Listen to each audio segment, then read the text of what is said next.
as relevant for an A-grade student.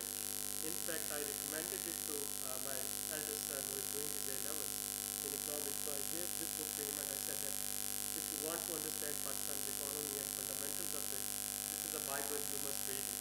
So all of you who would get a chance to go through it, I can assure that this is a must read in your libraries, and this is a must read. I'm sure MPS would also make an electronic copy of it available on the website so that you can access it and you can go through it. But not only that this is all about state of economy and way forward, it is a generous compilation. It's the extraction of Hafiz Pasha Saab's experience and whatever he thinks of Pakistan's economy and the way forward. And he hasn't been miser in compiling his experiences and compiling his recommendations. I usually say that researchers, they are like diagnostic laboratories. And as in diagnostic laboratory, we go, we give a medical test. The laboratory gives us a report. And then it's up to us whether we want to consult a physician, whether we ignore it, whether we implement the recommendations given by the physician. But the laboratory has to be objective, and this is exactly what you will find in this book. At times, it portrays a scary picture of the state of the economy, but Hafiz Pasha doesn't leave you scared for long. He immediately comes to go forward and how to take some corrective measures. So I found him extremely objective in his book, and of course he has to be objective. A person who has served as finance minister, as commerce minister, as education minister, as deputy chairman planning commission, as assistant secretary general of United Nations, while writing this work, he has no ambition, and he has other consequences those can happen. Now, this book was compiled back in September, October 2018. So of course it was only 2 months of the current government, and he has anticipated when you go to the balance of payment chapter, or when you go to the trade imbalance and IMF chapter, you will find out that he, in his opinion, was much higher than taking an action. While giving, he didn't mince words when he says that Pakistan is afflicted by a rare Dutch disease due to wrong set of policies, especially on exchange rates. He also tells us that in order to reduce the imports by 10%, one needs to actually devalue Pak rupee by at least 40%. Honorable panelists, ladies and gentlemen, this is indeed a special day in my life, and I'm extremely honored and gratified by the extraordinary presence that we have here in this hall today. Thank you, ladies and gentlemen, for coming to the launching of books. These are somewhat rare events, unfortunately, in Pakistan, and the fact that there is this interest tells me that there is still potential for us to continue writing books. So thank you very much, ladies and gentlemen. Let me start by acknowledging. I'd like first to acknowledge the contribution by the Frederick Ebert Stiftung Foundation. A foundation which has been for a very long time engaged in very meaningful work in Pakistan. I remember first working with them on local government issues way back in the 90s. And I must say the good thing about this very unique German foundation is that it provides a platform for a very objective, unbiased discussion on policies, and also provides a modicum of support to all of us in terms of our ability to do research. The most important thing is that it provides that the leadership of this effort must remain with Pakistan. And this, I'm afraid, is different from the model which some multilaterals follow in Pakistan. So that is why we have preferred, many of us, to work with these wonderful international NGOs.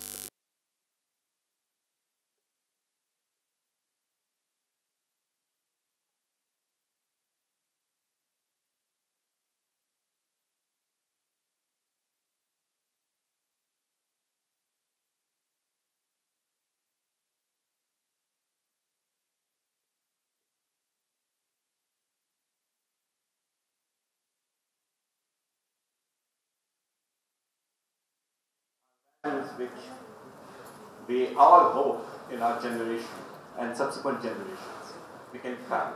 Thank you very much, Sattad Aziz Saab, and may I ask you to applaud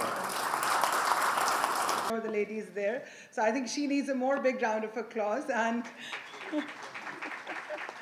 And the best part of, and I was just thinking and assuming a home where every time the finances is being discussed and how the country is running. So I think that would be the great example, and people should have to have some phone over there to listen to the conversation, how it's going on. And I'm sure the way I've seen her, because she's my honorable colleague too, that while sitting in the parliament, the way she is all the time just in the pain that we can do this, we can do that. So yes, great. Hats off to you. So with your permission, and thank you very much. First of all, I must congratulate SDPI once again. It's always a great moment for me as well, and it's great to appreciate over here because SDPI is the one who always been the first one to discuss about the pre-budgeting or whatever the subject which is important, because unfortunately somehow in our country few of the important things are being covered by the urgent thing, which is a very,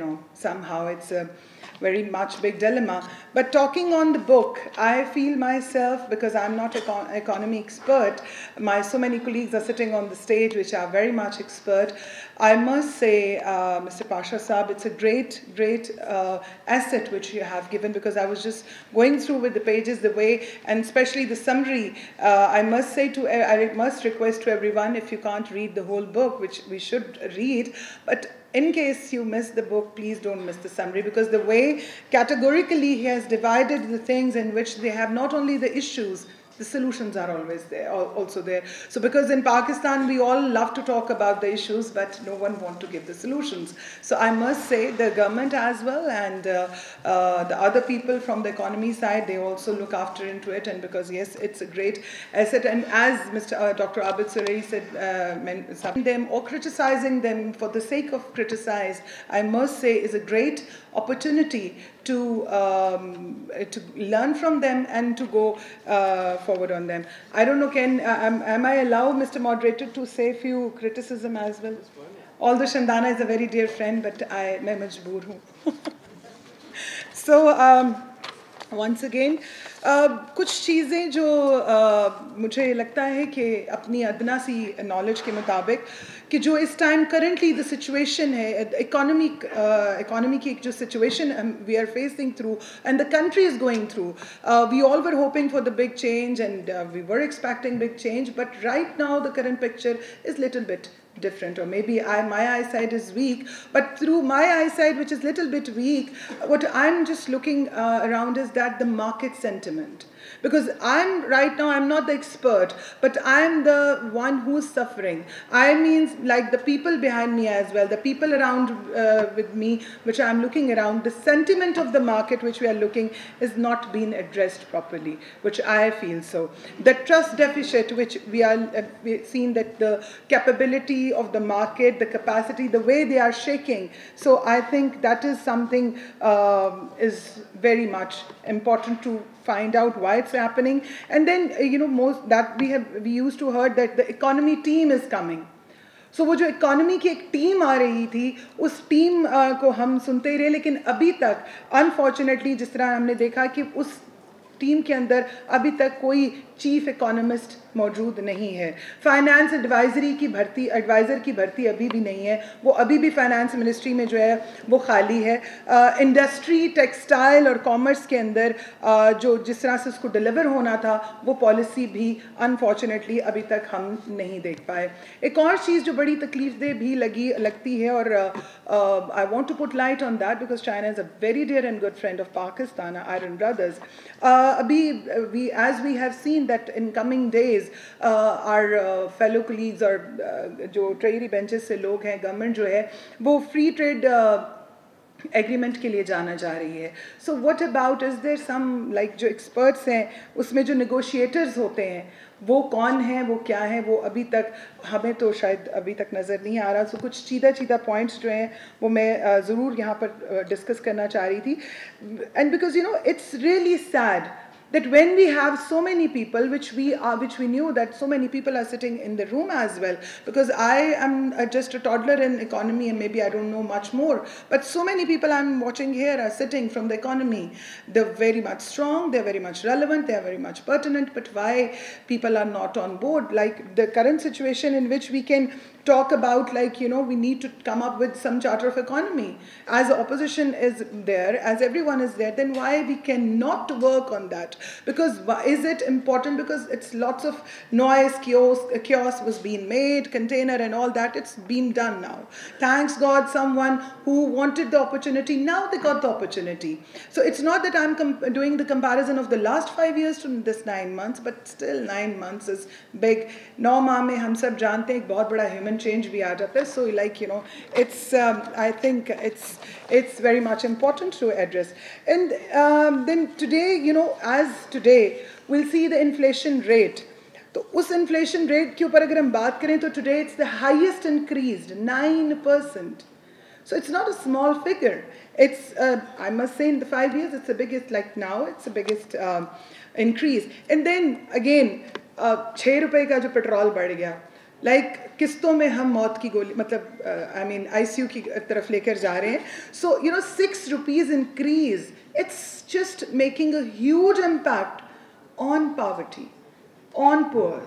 like गरीब जो है, हम सब जानते हैं कि अगर एक काम करने वाली बंदी या बंदे की तनख्वाह 12 या 15 हज़ार है, उसका किराया बढ़ेगा, तंदूर की रोटी बढ़ेगी, क्योंकि मुझे तो इन चीज़ों का पता है. So how we gonna face those challenges? What is the plan? Like if we talk about Ehsaas program, क्या उसमें एहसास कहीं है? Well, and then about the private sectors, like how it's like अगर आप बैंकिंग को हम देखते हैं तो बैंकिंग में the ratio of the interest is being raised to 10.75, means double. So how the private sector gonna take they can borrow? And okay, somehow, maybe somehow the big tycoons can borrow, but what about the SME, you know, circle? How they gonna borrow the money? How they can work? I think वो तो उनकी बस हो गई.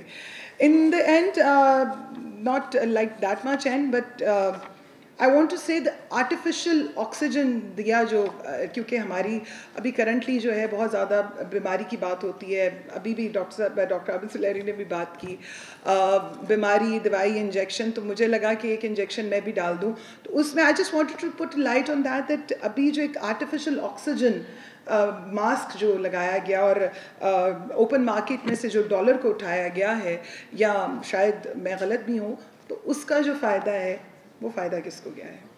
That is again a question. और economy उसके साथ जो है वो जिस तरह से नीचे की तरफ आई है, जितनी नीचे की सतह को गई है, उस सतह का क्या हालात है? और दूसरा, we are looking for the international investors, we are asking them to come, we are welcoming, जो है हम लोग उनको वेलकम कर रहे हैं कि आप आएँ, और लेकिन हमारे अपने सरमायाकारों का क्या होगा? Because our own sarmayakar, there was a tweet, there was a written material which was being viral everywhere, that our own investors are saying that sorry, we can't cope up. So are we addressing them? क्योंकि मैं बाकी खैर tax net को बढ़ाने की बात की गई, बड़ी खुशी की बात है कि हमें लगा टैक्स नेट जो है वो बढ़ रहा है, बढ़ता जा रहा है, लेकिन उसमें कलेक्शन कितनी हुई? वो कलेक्शन का जो ड्रॉ है, शॉर्टफॉल आ रहा है 319 बिलियन, उसका भी तो कुछ हमें देखना है। और बाकी मैशत के खिलाड़ियों की भी हम बात करते हैं, we have lots of big players and या heroes are heroes, but economy के प्लेयर्स, क्या जो मैच हम खेल रहे हैं, पता नहीं वो T20 है या 50-50 है, लेकिन वो जो मैच एक चल रहा है उसमें जो unprofessionally, I am so sorry to say कि शायद जो अनप्रोफेशनल या ना तजर्बाकार जो खिलाड़ी हैं वो जिस तरह से गोल कर रहे हैं या बार बार इधर उधर जा रहे हैं, उससे एक चीज़ मैं ज़रूर कहना चाहूँगी कि मईशत, शायद खिलाड़ी जो है वो जीत तो जाएँ, लेकिन मईशत का मेला जो है वो कहीं वावेला और मेला जो है वो तबाह ना हो जाए। बाकी एक चीज़ और पॉलिटिकली अभी जैसे IMF की हम बात सुन रहे हैं, बार बार सुन रहे हैं, अगर हमने जाना है या जाना था तो हर शर्त तो हम उनकी मान ही चुके हैं, लेकिन last but not the least, how like I am unable to understand that how the political official barriers are being so helpless, or they are, I mean, maybe they are unable to convince them that now they are intervening into our own personal matters, in our हमारे जो आईनी मामलात हैं, उर्दू में अगर मैं उसको कहना चाहूँ तो वो आईनी जो हमारे मामलात हैं उनमें भी उनकी जो दखलंदाजी है, जिसमें हम NFC अवार्ड्स की बात करें कि सूबों पे जो है वफाक कट लगाए, तो मेरे ख्याल में और इतने कट हमें लगेंगे, ये ना हो कि कट लगते लगते कहीं हम कट ही ना जाएं। With all that, I must pray and I do wish good luck to the government and I hope so कि maybe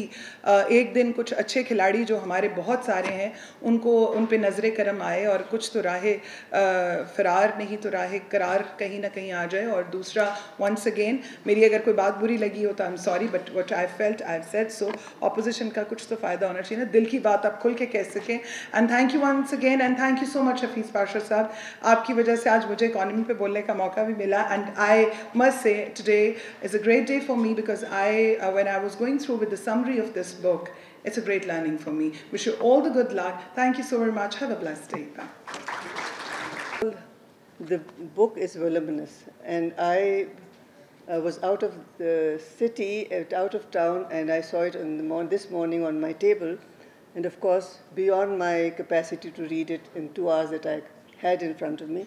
So I just looked at the chapter on employment, because one of my major concerns is women's employment and employment opportunities. If we are looking, the National Commission, as you probably know, is for the promotion and protection of women's rights, and one of its objectives is to create gender equality and economic empowerment of women.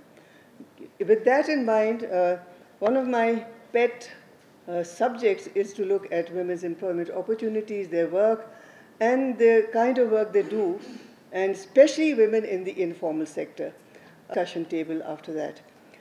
And so this chapter, when I was looking at the employment chapter, first of all, I'd like to really congratulate Dr. Pasha for picking up the key points that need to be addressed and to be recognized. For instance, the important thing is that there is a high number of educated employed women in Pakistan, which is such a sad state of affairs. We are losing out on very valuable human resource if those highly educated women are not into the mainstream of productive activity. I'm not saying that they are not productive as homemakers. That, of course, goes without saying.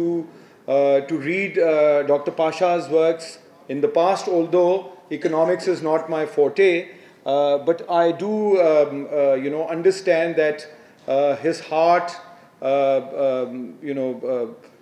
actually is in the right place, so to speak. Because when I was browsing through the book, there are certain things and certain ideas which caught my imagination and interest. For instance, including the elite capture of the state that some of us continue to raise.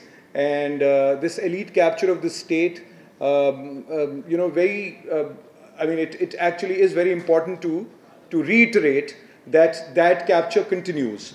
And since we all tend to, Dr. Saab, borrow our categories of analysis from the West, and also try to, and we are influenced, of course, because of the academic intellectual tradition in the West, we continue to think of ourselves, Dr. Saab, as a post-colonial state. And we are told, you know, by our people who look at us from a certain lens that we are a post-colonial state. So, but I would borrow another category, which is the colonial state. So unfortunately... Thank you, Dr. Suleri. Thank you, SDPI. Thank you to all our hosts. To be honest, I'm also as surprised as the gentleman who spoke before me. I thought I was just going to be sitting in the audience listening and learning, but turns out I'm speaking.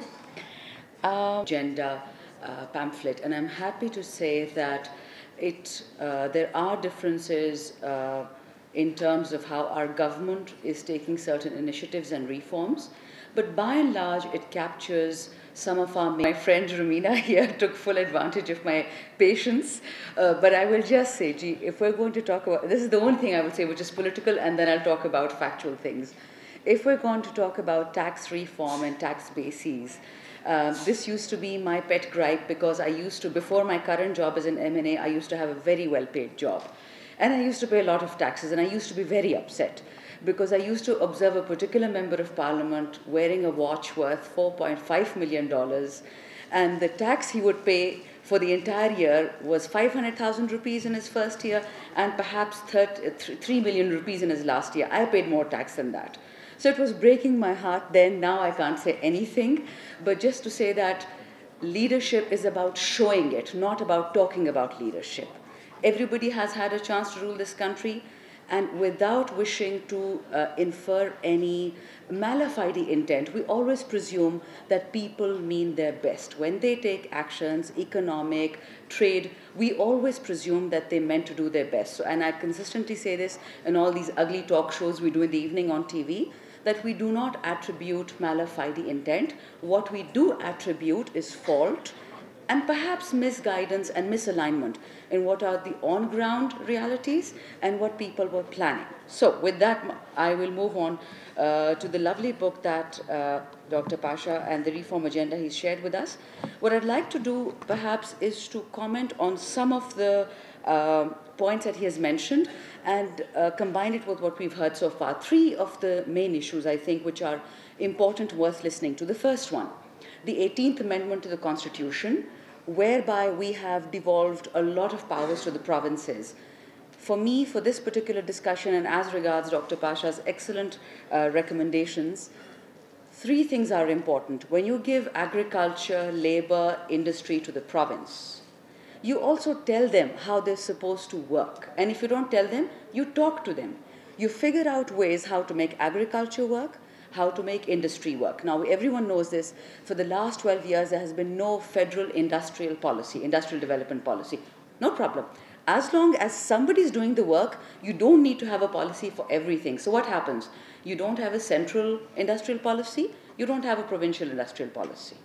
Provinces don't talk to the center. Center doesn't talk to them. What do you have? Downward spiral.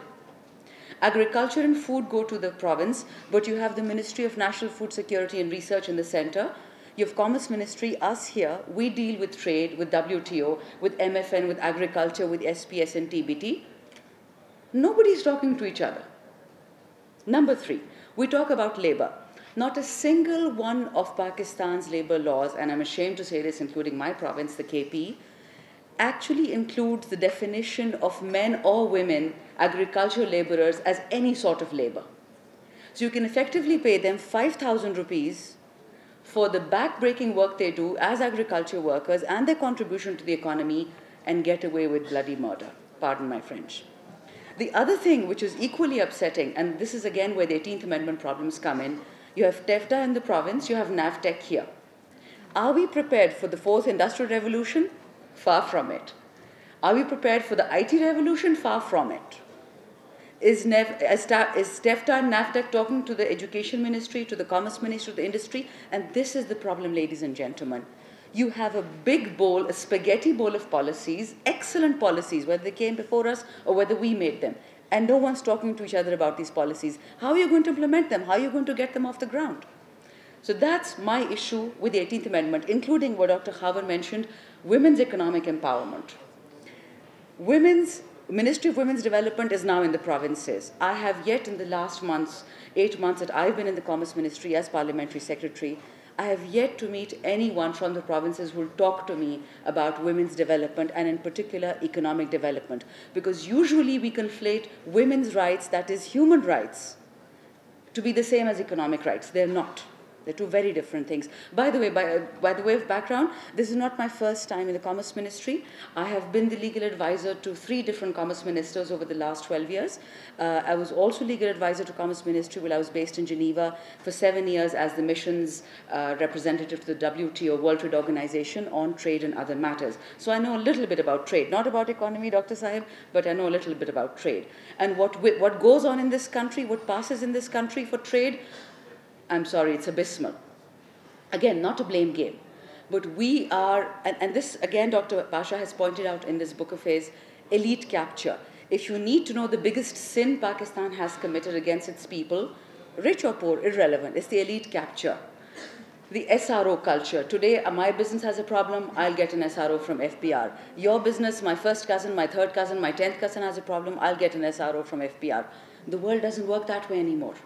You look at, let's not look at the US or EU, look at Chile, you look at Turkey, you look at Vietnam, you look at Cambodia. What have they done which is so monumental?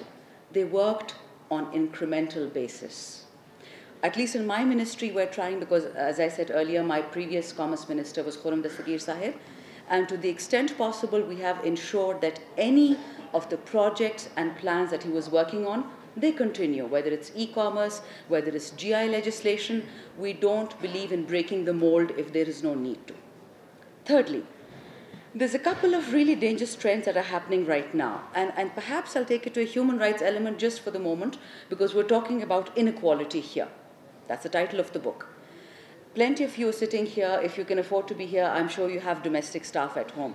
And I hesitate to ask, how many of you pay them the basic minimum wage of 15,000 rupees?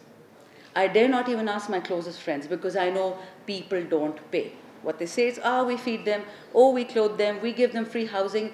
In a country where the mindset is such that you're born unequal and you stay unequal, I'm afraid we're not going anywhere. So all these lovely books we write, the seminars we have, the problem is within us. It's deep-seated, it's deep-rooted. So inequality is going to persist, no matter how many laws you have. We're one of the most over-legislated countries in the world. Pakistan's first GSP Plus report to the EU, I wrote that, I was the author as I was legal advisor to Commerce Ministry. And I can tell you, it was a struggle getting people to understand why everyone is the same. I learned a new word called kammi kameen, coming from KP, I don't know what that word meant. So if you're going to have a social compact in your mind in which people are inherently unequal, so I'm sorry, ladies and gentlemen, I don't want to be the, devil's advocate, but sometimes it helps to understand where the problem is coming from. All policies, all legislation, I can unfortunately point out a province in the Punjab, one particular department in the Punjab, which had forbidden these vigilance committees to actually go and check on the state of that department. You had to call them 5 days in advance. You had to make meetings with them. Now, how am I supposed to check on the health of a worker in an industry, in a particular area, if I'm supposed to call them 5 days in advance to figure out? Of course, it's going to be clean and spotless. All I'm saying is the following. There's a lot of work to be done. It cannot be done in isolation. I agree that the opposition and treasury benches need to get their act together. They need to stop pontificating from every, pulpit they find, and they need to understand that I don't know how many of you remember this President Bill Clinton, he said it's about the economy, stupid. And the problem is that we have an inheritance of loss. It's not going to get fixed in a hurry. It's not going to get fixed in 9 months or 8 months or 10 months. This is structural reform. And I can assure you, once we get to the core of structural reform, as Dr. Sahib unfortunately put it in this book, people are going to scream. And it's not going to be the lower income, and it's not going to be the middle income. It's going to be the richest in this country who are used to subsidies, who are used to tax breaks, who are used to easy money. And when we do that, God help us, that's when we're going to have a revolution. People on the street don't scare me. They have genuine problems. Electricity is expensive, gas is expensive, water is unavailable, there are no jobs, there are no skills, migration is difficult. So that captures already the slave capture, as I call it. But the real problems of this economy are going to become evident in 2.5 years, when your tax reforms are going to take place, when your economic structures are going to change, when how we do business, cost of doing business, when that thing is implemented, I can assure you the richest are going to rebel. Then we should have another discussion, but I think I'll wrap up my comments here. Thank you. Thank you. Bismillah ar-Rahman ar-Rahim. Dr. Hafiz, I think you have overestimated Dr. Hafiz for writing such a comprehensive book. Because what is lacking in Pakistan, and if you compare it with any country, even within the subcontinent, you will find that people are not writing books in Pakistan. And this is a great quality that we need, and we should emphasize and we should really appreciate. And I also appreciate the crowd that has come to really laud the fact that Dr. Hafiz has written such an extraordinary book, which will remain for years to come as a guide to students, to experts, and to foreigners as to what Pakistan's economy is. Now, as a soldier, I would like to say a few things. Let me say that one of the greatest weaknesses of Pakistan has been that we have never really given any importance to the economy. The reason is that we have thought that economy is not important, and we have always depended on others, in the sense that first it was the CENTO, the CETO, the Baghdad Pact, and this, that, and the other, which meant that these were all means of getting external assistance from abroad, and then not bothering about our economy. So from the first, and of course, the circumstances that were there when Pakistan came into being were also such that the economy could not possibly would have been, self-sustaining without, very heavy injection of foreign assistance. So from that perspective, yes. But apart from that, we have developed a tendency right up to today that we are always looking up to foreigners or to other countries to assist us, which I think is the greatest weakness that we find as far as the leadership, whether military or civil, have always depended, on foreign assistance, and we have not taken pride in being self-sufficient as far as. Till we as a nation take pride in being having a self-sufficient anybody, I don't need to even explain that. How can you? Of course, we are very proud of being a nuclear power.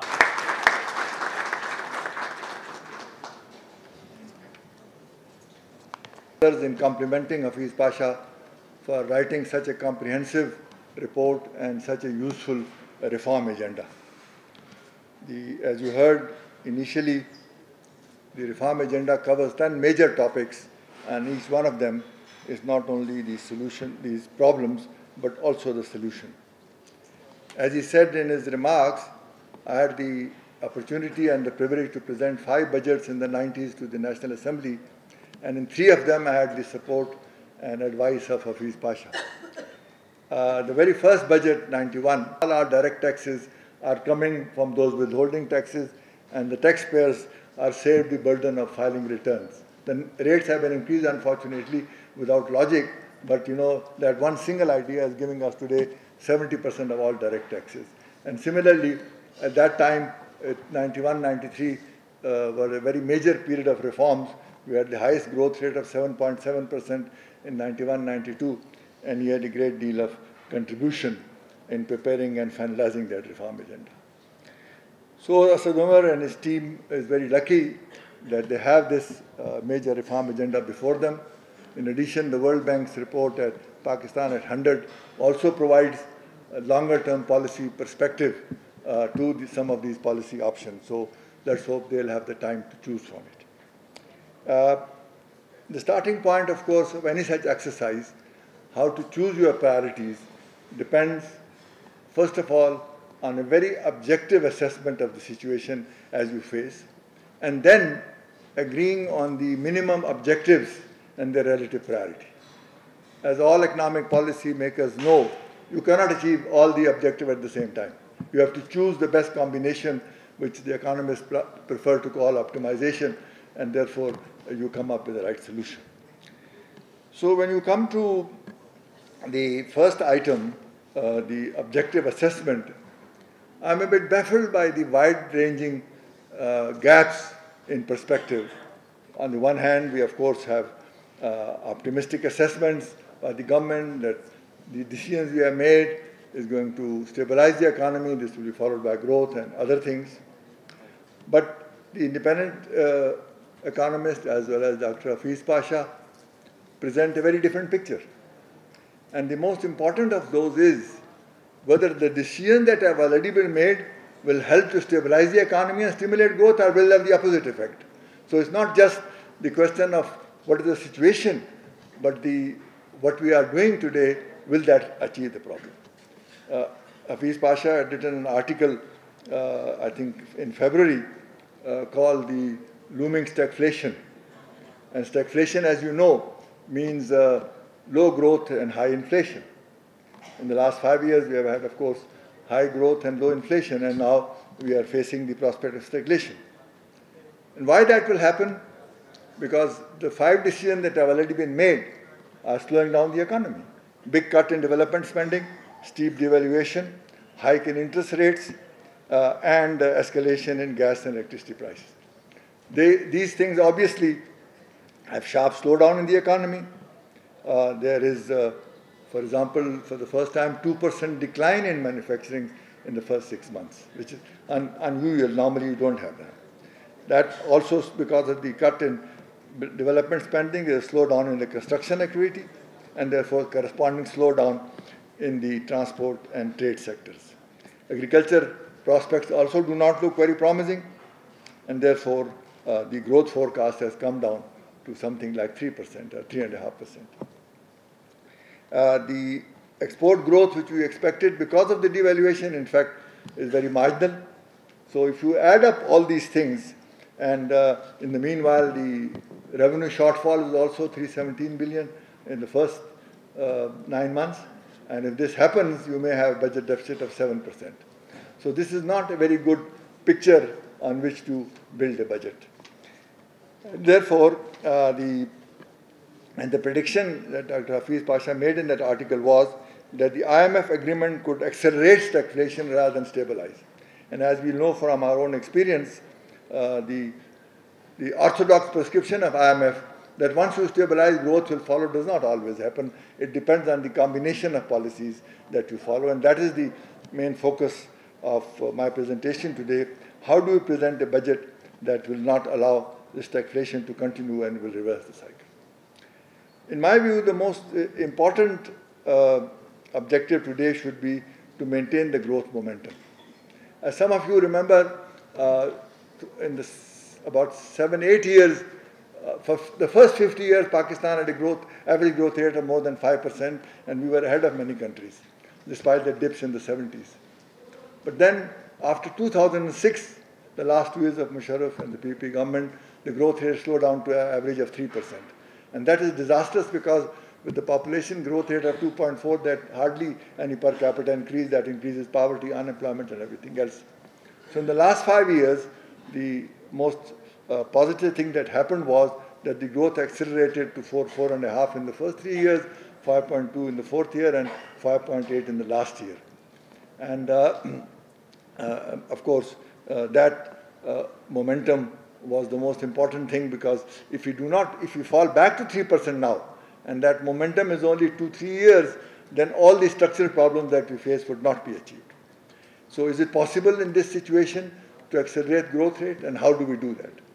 In my view, the most important area where that can happen is agriculture, where without much major investment, which is deficit increasing and all that, you can achieve very rapid and quick growth by adjusting.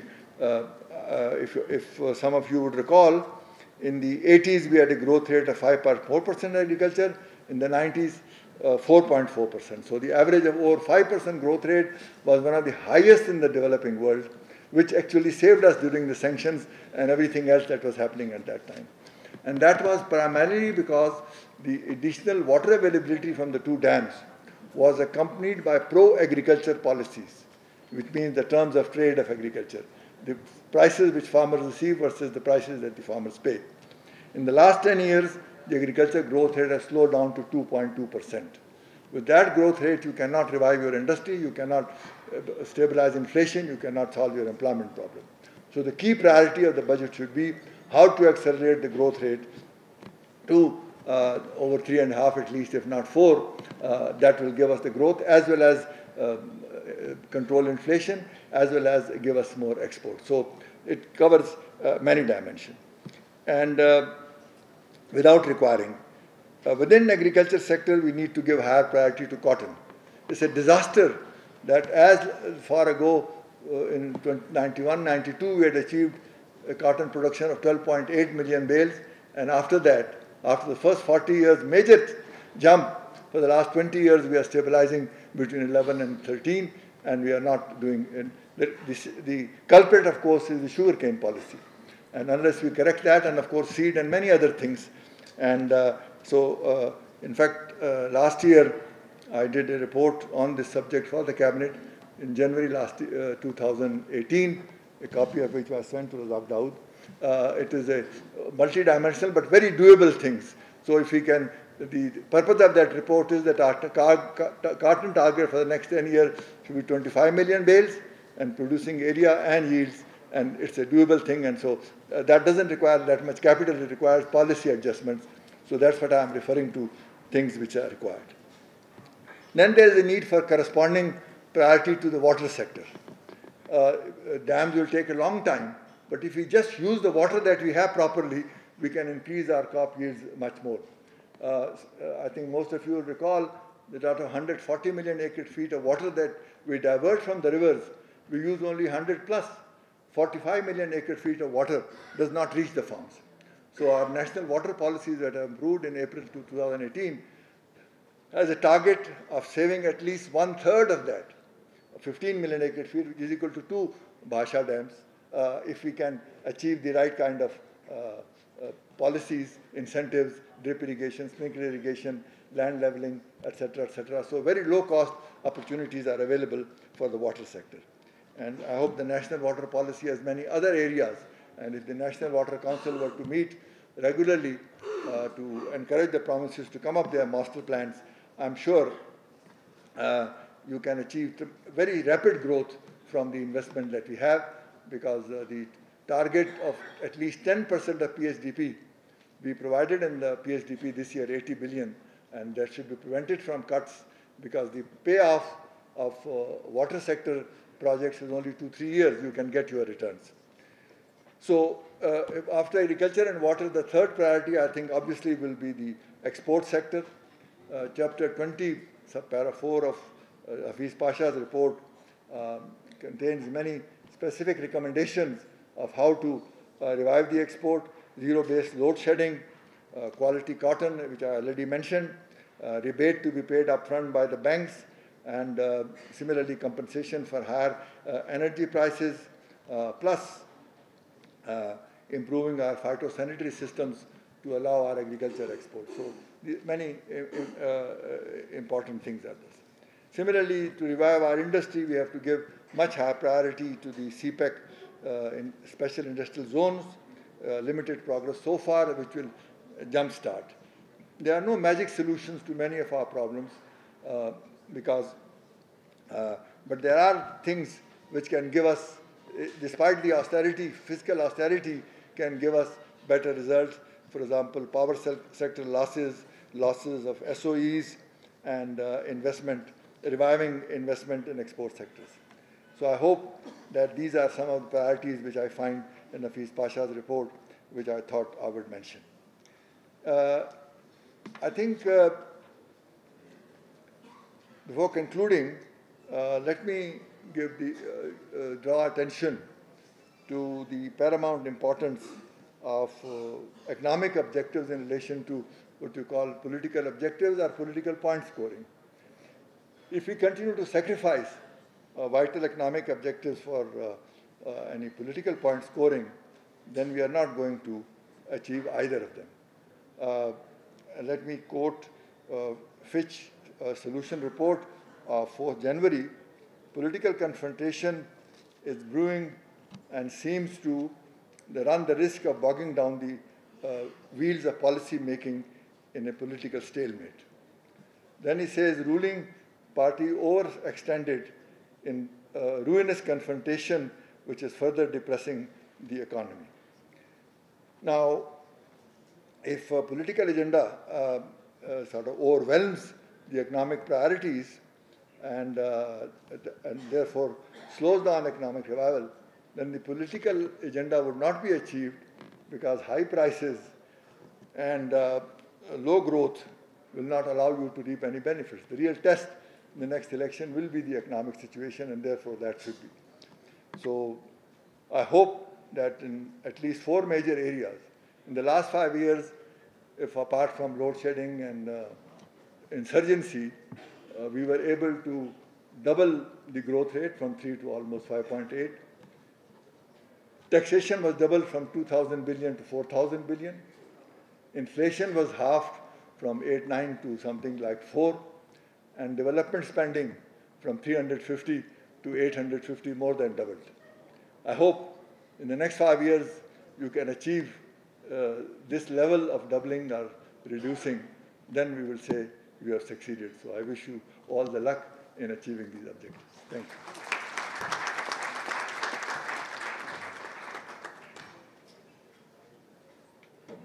Thank you very much, Sartaj Sahab. And now may I request Dr. Hafiz Pasha to present the summary of your findings. If you allow me, Bismillah again. And I'm truly also extensive research that I and my students have done over the last many years. I'll start by focusing on a chapter which Chandana highlighted. Thank you for doing that. And that is the chapter on state capture by the elite. This is a chapter which really gets into the issue of the whole political economy of the allocation of resources, public resources in particular, in Pakistan. And if you allow me, and if I'm allowed to speak frankly, I will give you some examples. Perhaps the single biggest access or privilege is this revenue concessions, exemptions, which she referred to as SROs, which we actually refer to in the Income Tax Act as, if you like, the schedules and also in the sales tax. Ladies and gentlemen, we are losing close to 400 billion rupees in the form of tax expenditures only in income tax. And I'll give you 2 or 3 spectacular examples. The first is, of course, with all due respects to the feudal elite of Pakistan.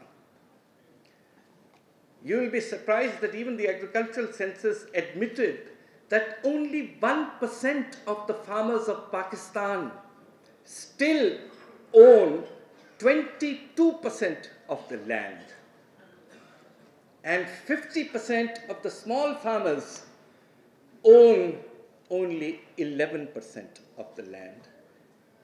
This is the extent of inequality even today in your agrarian society. And as a result of this, there are these huge privileges. I'll give you just one example.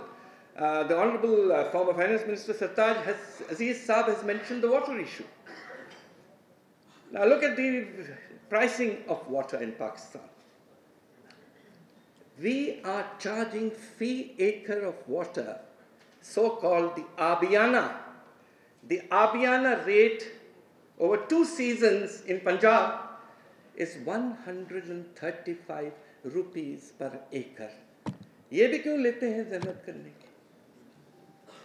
It covers the annual cost of repairs, staffing of the irrigation department and replacement works of the irrigation system, adds up to 3,250 rupees per acre. We are recovering less than 4% of the water cost.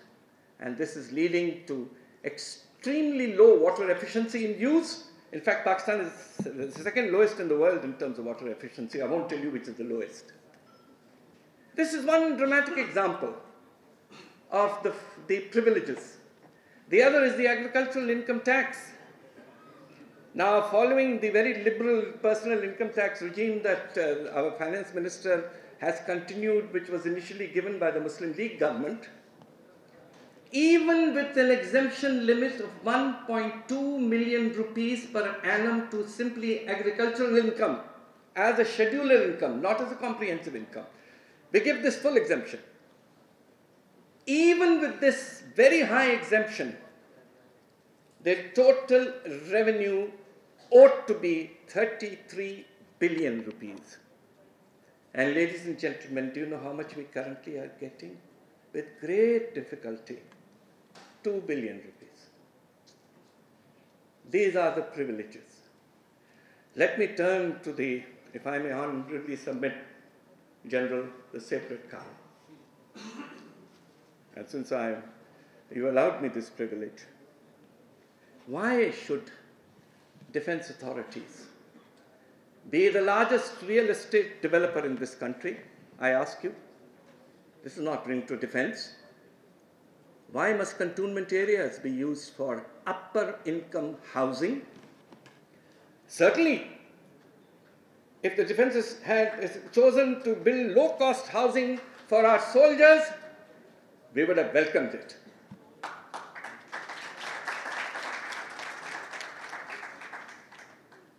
But no, 50,000 or more plots in the most exclusive areas of the major cities. Now there's one advertisement going on in the news media on Bhavalpur's SDHA. Ladies and gentlemen, this is surely not what we would expect our defense forces to be doing. And the Supreme Court Chief Justice Palmer has been on record. The other area is that today the military is the largest conglomerate entity in Pakistan. The Fauji Foundation and the Army Welfare Trust combined have assets of close to $3 billion and annual profits of over 40 billion. Why, sir? Why, sir? You're doing such a great job of defense for the country. We're truly proud of you. And the way you handled the war on terror and how you've handled the Indians recently, sir, you don't need to do these other things. We greatly respect you already. So please confine yourself and let the private sector, and particularly the lower income groups, have access to some of these privileges. I don't want to carry on, but let me tell you, one of the lessons I have learned in my study on state capture is that perhaps the single most privilege is land, land, land. Access to land. Who has access to land is the most privileged in our society. I'll give you some examples. If you notice that the urban real estate developers are so powerful, and recently there's been a decision, 460 billion rupees of penalties. God, we don't even spend 150 billion rupees on the Benazir income support program. This plunder of land has to stop. And you know, they are so powerful that the urban metropolitan boundaries are not even extended. So that we can even begin to charge some stamp duties, some capital gains taxes, some urban removable property tax.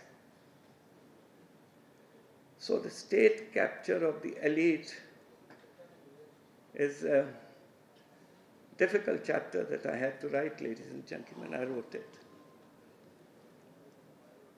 And I hope that it will be seen in the right spirit. Our estimate is that these privileges cost our country, to the elite, 2,000 billion rupees per annum. And our social protection program is hardly 400 billion rupees. This is the imbalance in our society. This is the second subtitle of my book is on inequality.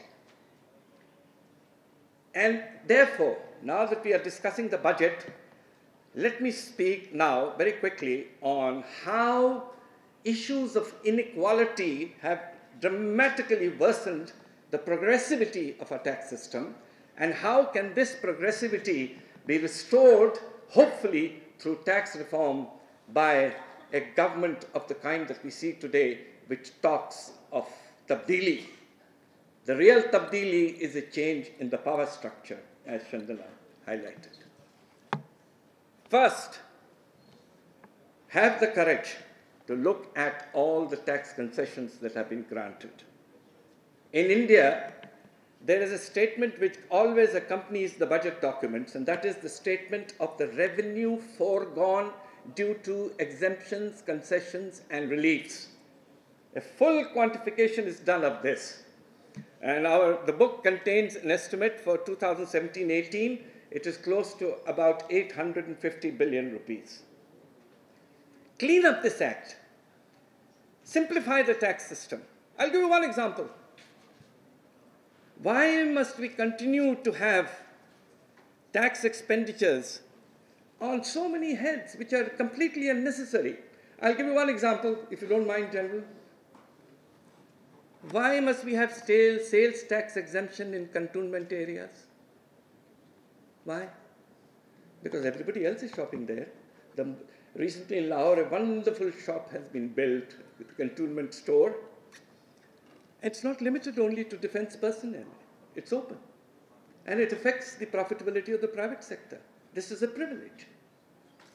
So these kinds of things we may consider. And of course, the king-sized privilege that we have given for all time is a 23-year income tax exemption to Chinese companies operating in Pakistan. Why must there be a difference in the treatment between foreign companies and local companies? Why must our private sector be at a disadvantage? I'm sorry, Saab, do you think I'm beginning to sound like a politician?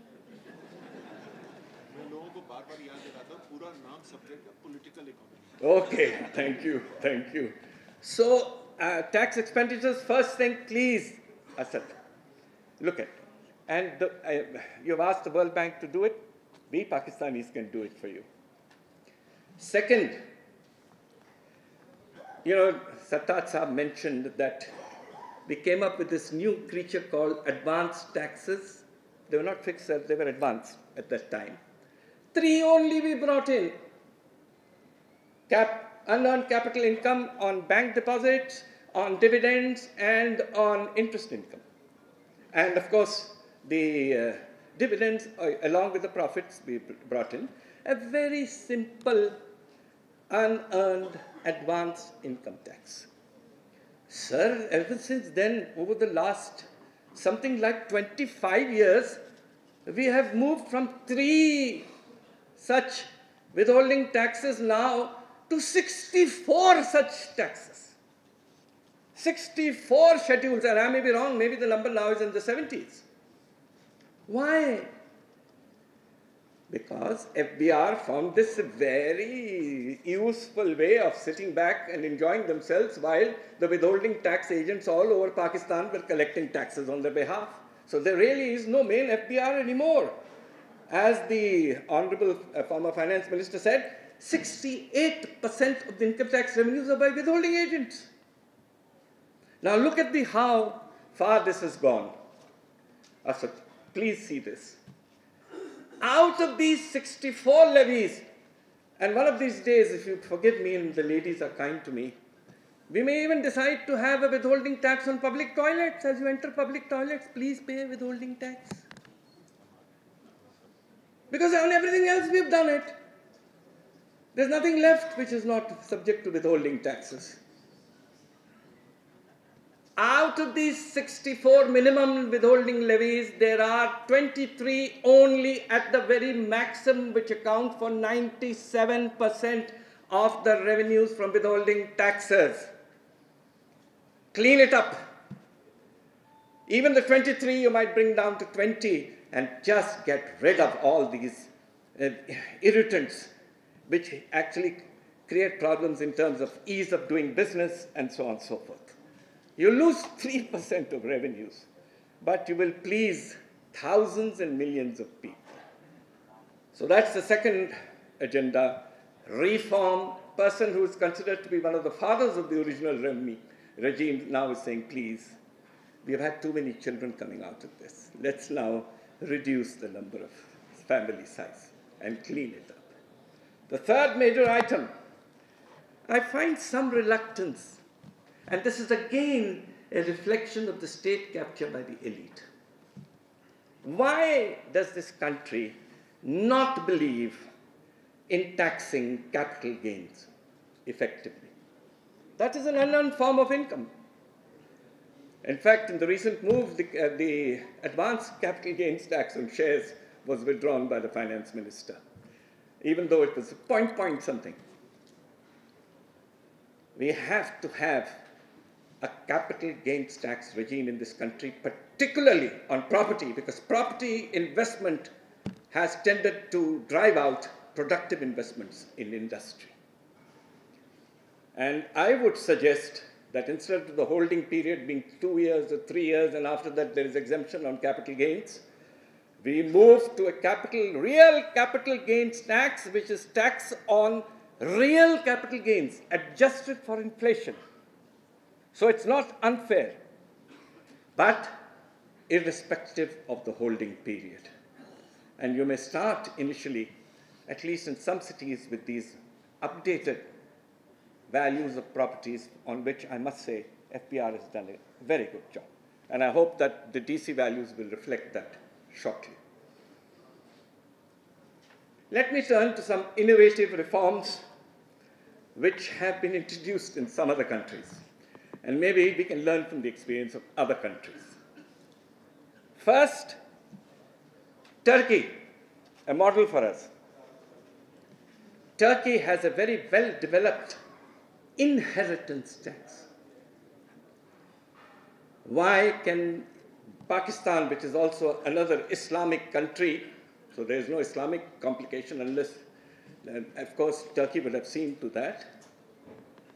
This will ensure that the intergenerational transmission of inequality is less. And along with the levy of some stamp duty on transfer, which is nominal, we need to have an inheritance tax. I can already see some negative reactions because this is the state capture aspect. The other idea is the finance minister decided to withdraw the super tax. That was his privilege as the finance minister. Having done so, he might have done something simultaneously, which is to introduce an extra profit tax of the kind which we see in our past brother Bangladesh. Any corporate entity earning a profit above a certain minimum level of, say, 20% return on equity, the additional return is subjected to, say, an extra 10% tax also. The advantage of doing so is that wherever there is a sense of monopoly behavior and cartelization, you are penalizing that to some extent. And believe me, there are some very big names, I will not mention them, including some very important multinationals in Pakistan, whose profit rates are anywhere between 60 to 80% returns on equity due to tariff and effective protection regimes which are excessive and confer monopoly gains. So that's another proposal which the Honorable Finance Minister may wish to consider. I would also like to finally present on the taxation front one other proposal, which is we have to get, and this is where I come to Razak Daud Saab. Daud Saab, China का FTA से तो आपने कुछ जिक्र भी किया, and हम सब उस बात को समझे भी, but you were asked to keep quiet subsequently, it seems. The China FTA, with all due respect, has worked to the disadvantage of Pakistan. Why is it?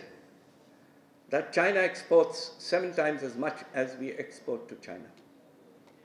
And why is it that the United Nations Commodity Trade Statistics, which is available to anybody in the world through internet, shows clearly that on average, China under-invoices its exports by 30 to 35%.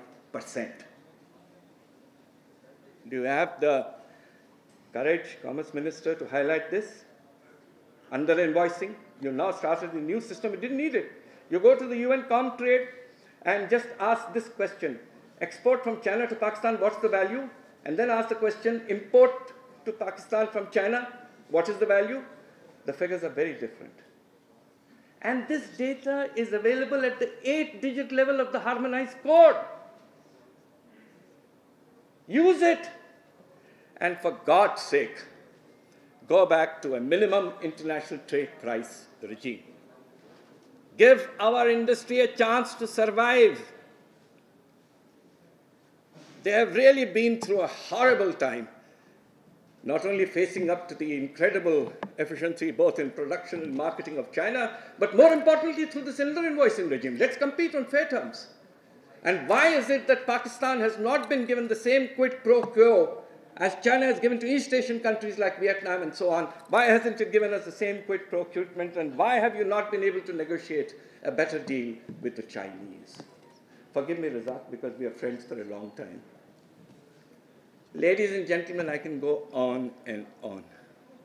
ज़रा ज़हमत करके कुछ pages मेरी किताब के पढ़ लीजिए. अगर आपसे पढ़ा नहीं जा रहा है तो 3 चैप्टर देख लीजिए, बस ग्लांस कर लीजिए. एक चैप्टर है गुड इकोनॉमिक गवर्नेंस क्या होता है, उसके क्या खुसूसियात होते हैं, और दूसरी तरफ ये state capture by the elite जो है वो चैप्टर पढ़ने वाला है. मैंने बच्चों को अपने यूनिवर्सिटी में पढ़ाया तो बच्चे ज़रा कहने लगे, सर ऐसा भी होता है? मैंने कहा होता है.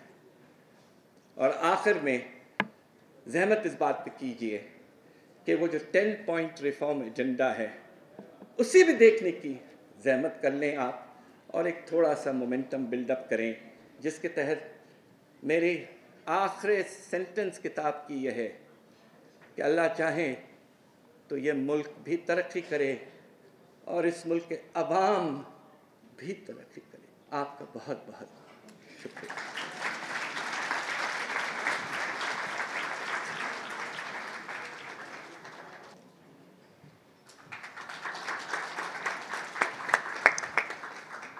बिस्मिल्लाह. सबसे पहले तो SDPI का और आबिद सुलैरी का पर्टिकुलरली मैं शुक्रिया यहाँ पर बुलाया और मौका दिया स्टेज शेयर करने का. पाकिस्तान की इकोनॉमिक हिस्ट्री के एक नहीं 2 आइकॉन्स हैं मेरी पॉलिटिकल पार्टी के ओपोनेंट पार्टी के हिस्सा हैं, लेकिन मैं बहुत बड़ा ज़ाती फ़ैन हूँ सरताज अजीज़ साहब का.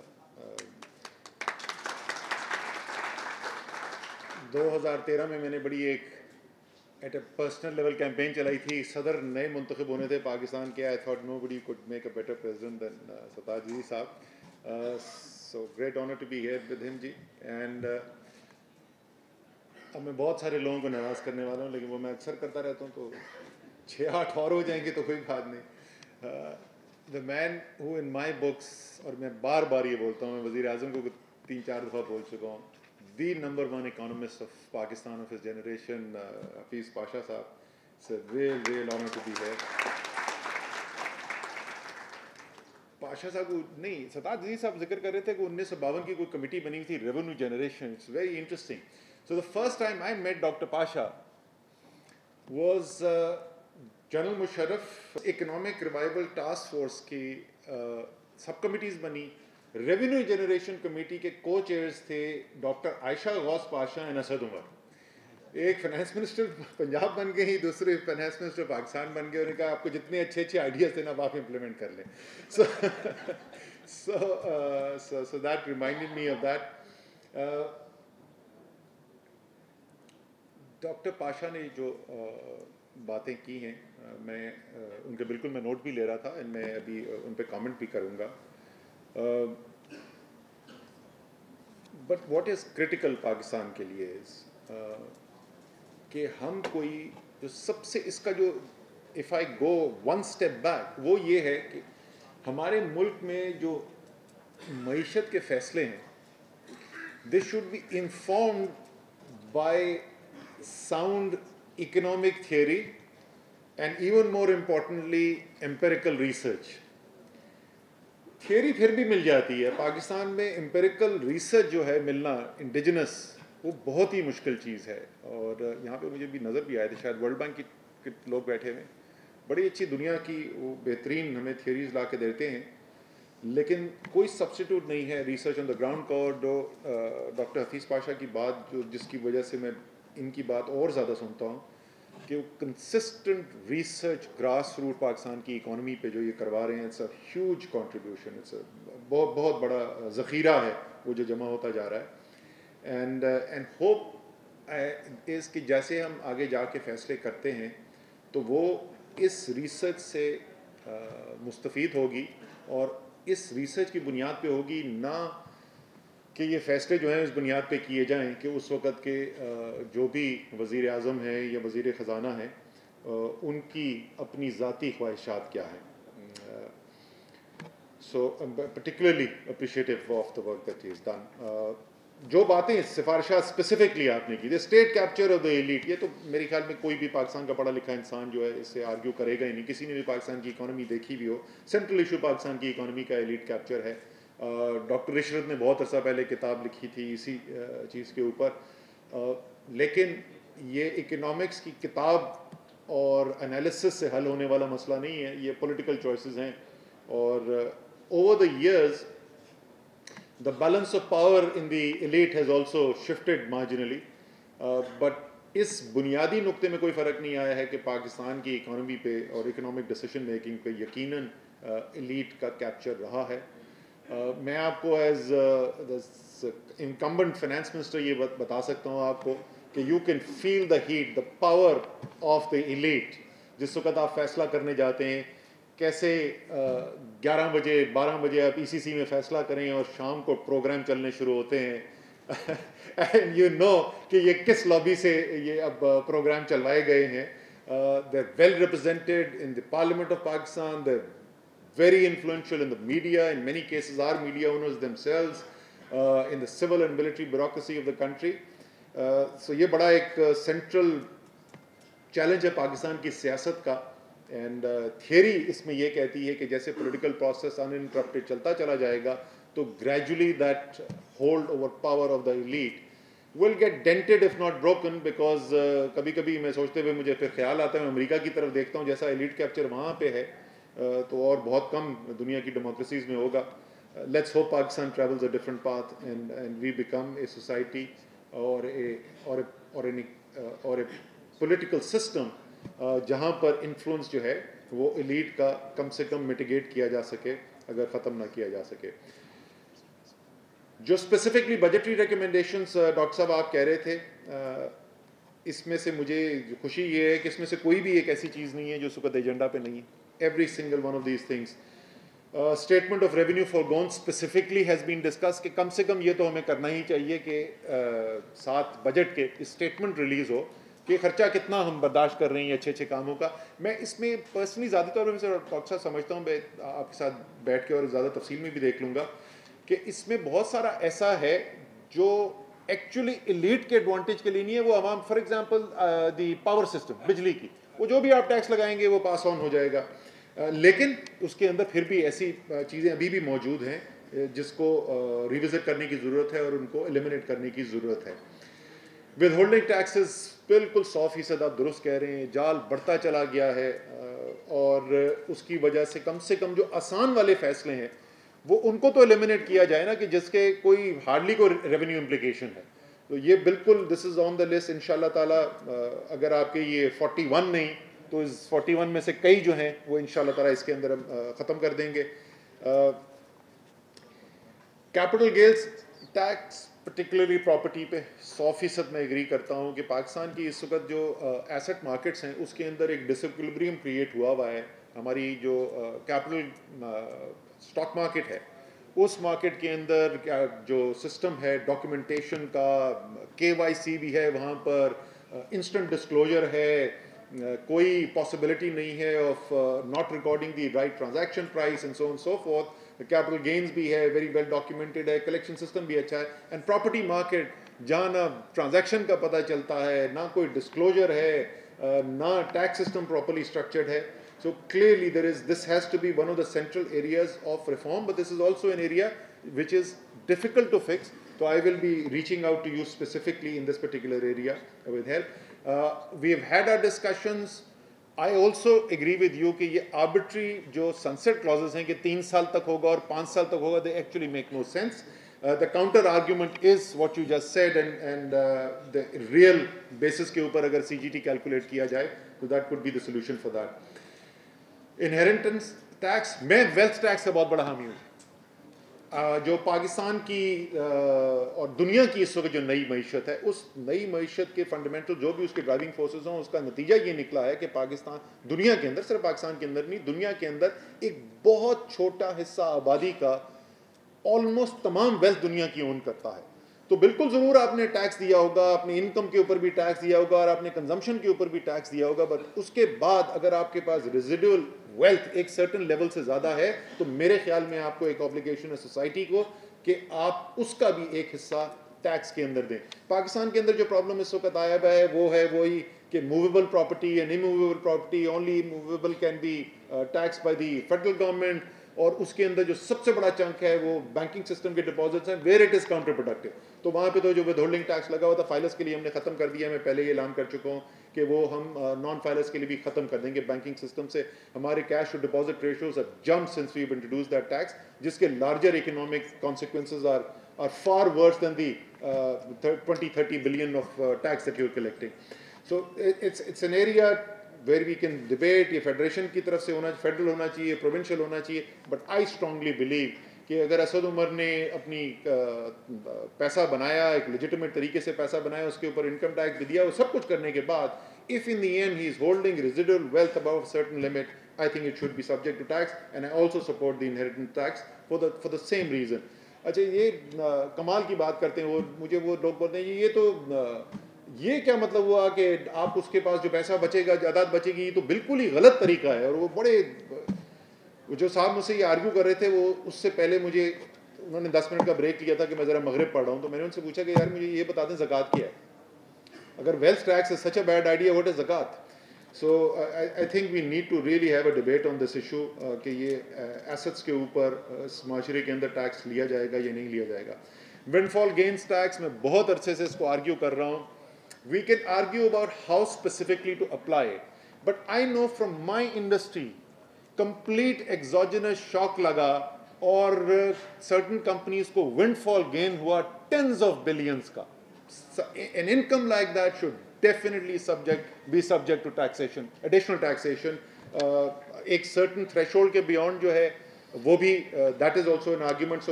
So these are all things which should be debated, and we should find a way to implement these things.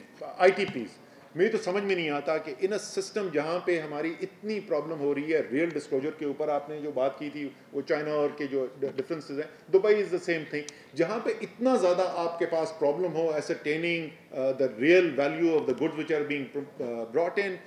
To me, the obvious solution seems to be the use of ITPs, minimum ITP को use करें. अभी इसके बाद रज़ाक दाऊद साहब बताएंगे आपको why that is a bad idea and WTO क्यों नाराज़ हो जाएगा.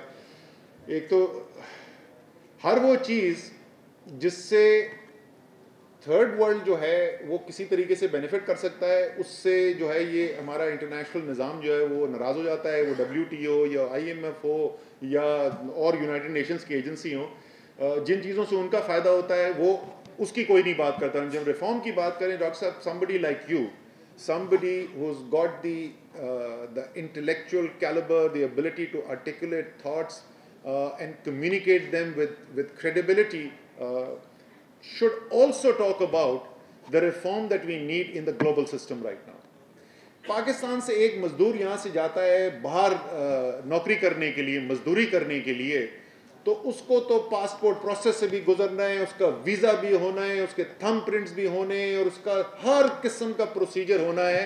और कोई कॉन्सेप्ट नहीं है कि कोई वहाँ से चला जाए और वो बोले कि जी मजदूर तो आएगा इधर काम करने का, लेकिन रिपोर्ट नहीं किया जाएगा किस मुल्क में आए। So if all these restrictions are there on labour, why do these same principles not apply to capital? मुझे आज की दुनिया में कोई ये बताए कि ये क्या वजह है कि मैं अपना सरमाया जो है वो दुनिया में कहीं लगा के छुपा सकता हूँ, और वो जी मेरी कॉन्फिडेंशियलिटी क्लॉजेज अप्लाई करती है। क्यों कॉन्फिडेंशियलिटी? अगर आपने हराम का पैसा नहीं बनाया, अगर आपने लेजिटिमेट तरीके से पैसा बनाया है, वो टैक्स पेड पैसा है, तो आपको छुपाना किससे?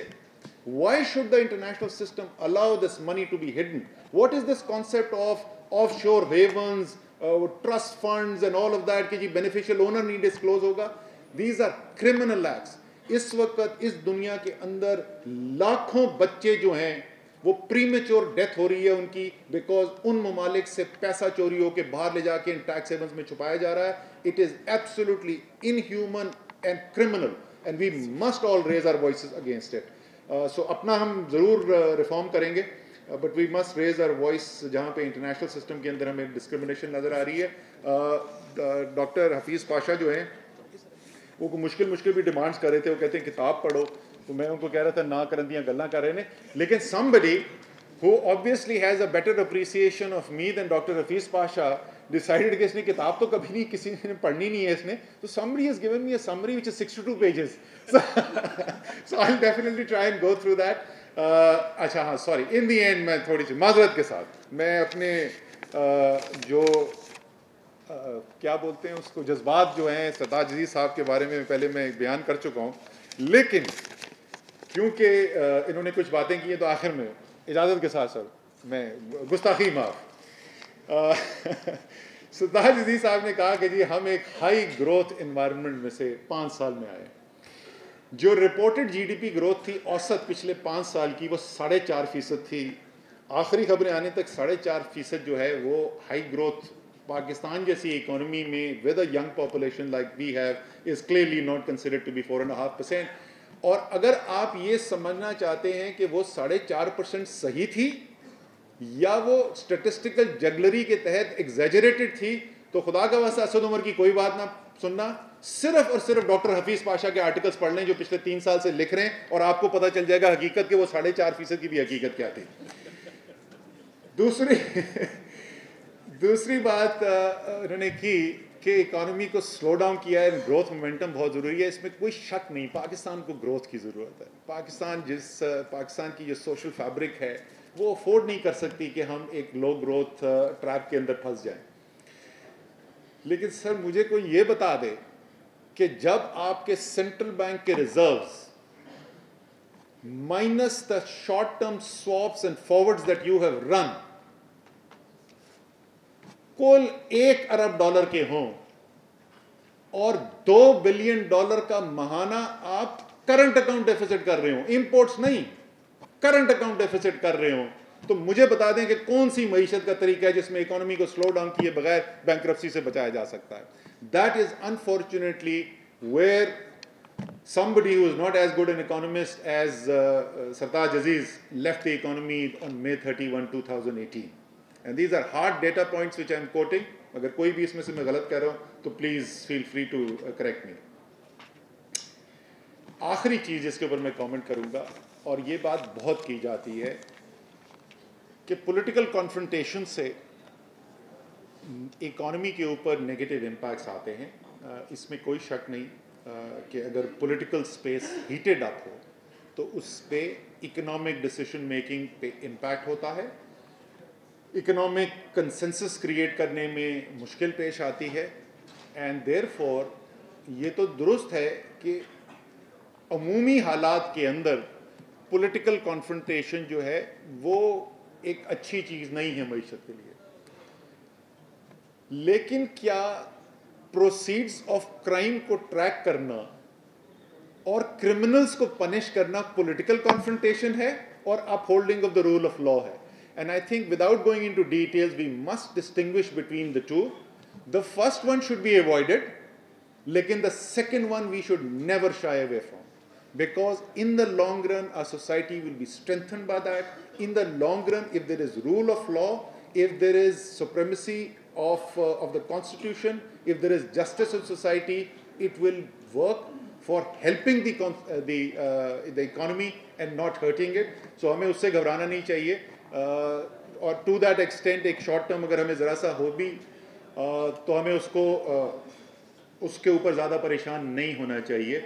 लेकिन जैसे मैंने कहा कि अगर हम इकोनॉमिक कंसेंसस क्रिएट कर चुके हैं तो वो एक मईशत के लिए अच्छी चीज़ है.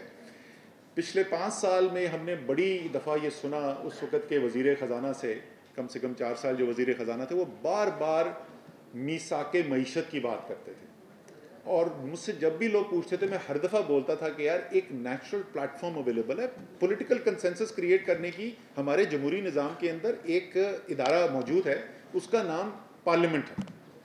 उस पार्लिमानी निज़ाम के अंदर मईशत के ऊपर जहाँ पे आपने डिबेट करनी है, उसका जो प्रिंसिपल फोरम है वो नेशनल असेंबली की स्टैंडिंग कमेटी ऑन फाइनेंस, इससे पहले कि सेनेटर्स नाराज़ हो जाएं, या सेनेट की स्टैंडिंग कमेटी ऑन फाइनेंस है. और मैं हमेशा ये कहता था, हम 5 साल इंतज़ार करते रह गए कि वो मीसाके मईशत जो करना चाहते थे फाइनेंस मिनिस्टर, वो 5 साल उस नेशनल असेंबली की स्टैंडिंग कमेटी के अंदर शिरकत के लिए नहीं आए. मैं पिछली दफ़ा गया था, मैंने ये सजेशन दी, वहाँ पर एक्सपीरियंस लोग बैठे हुए हैं, मईशत को समझने वाले लोग बैठे हुए हैं, और सबसे इम्पॉर्टेंटली तमाम पॉलिटिकल पार्टीज़ के रिप्रेजेंटेटिव्स बैठे हुए हैं. सो मैंने ये सजेस्ट किया था कि हमें इस फोरम को इस्तेमाल करना चाहिए कि एक मीडियम टर्म इकोनॉमिक फ्रेमवर्क जो है वो हम यहाँ से अगर कंसेंसस नहीं कर सकते तो कम से कम पूरी तरीके से एडवाइस और राय जो है वो इस फोरम की ज़रूर हुकूमत को हासिल हो, ताकि अगर उनमें थोड़ी दानिशमंदी और हिकमत हो तो वो जितनी भी अच्छी तजावीज़ हैं उसको इस्तेमाल कर सकें. मुझे खुशी हुई कि उस पर पॉजिटिव रिस्पांस मिला था. मेरी जिम्मेदारी ये लगाई गई थी, as doctor Ayesha Ghaus Pasha would confirm, कि एक ड्राफ्ट जो है उसका पहले मैं अगर बना लूँ और वो शेयर कर लिया जाए कमेटी के साथ, तमाम पॉलिटिकल पार्टीज़ के साथ, तो उसके बुनियाद के ऊपर फिर वो फीडबैक दी जा सकेगी. तो वो ड्राफ्ट मेरा तैयार हो गया है. इंशाल्लाह ताला मैं उम्मीद तो है कि परसों उसको मैं शेयर कर दूंगा, तमाम कमेटी के मेंबर्स के पास भी आ जाएगा, मीडिया के पास भी रिलीज़ कर देंगे, डॉक्टर हफीज़ पाशा को भी दे दूंगा. फिर इनसे मिलना भी चले जाऊंगा, फिर मुझे इनसे डांट पड़ेगी कि तुम इतना सिखाया था उसके बावजूद तुम गलती करके ले आए हो. इनसे भी सीखेंगे और इंशाल्लाह कोशिश ये करेंगे कि जो इकोनॉमिक डिसीजन मेकिंग है, उस इकोनॉमिक डिसीजन मेकिंग में जो पार्टिजान पॉलिटिक्स है उसको अलग रखा जाए. जाहिर है व्यूज़ इकोनॉमी पे ये नहीं हो सकता कि हम सबके एक ही व्यूज़ हों, तो ये भी एक मिसनोमर है कि हर एक शख्स जो है उसका well meaning, very intelligent, experience and educated economist differ with each other and differ sometimes very violently. So वो तो एक अलग बात है, लेकिन सियासत को कम से कम दूर रख के कोशिश करेंगे कि कंसेंसस क्रिएट किया जाए. आखिर में जी मैं एक दफ़ा फिर आबिद सुलेरी आपका शुक्रिया अदा करना चाहता हूँ, और डॉक्टर साहब आपका शुक्रिया अदा करना चाहता हूँ कि आपने हमें ये एक मज़ीद तोहफ़ा दिया. Thank you very much.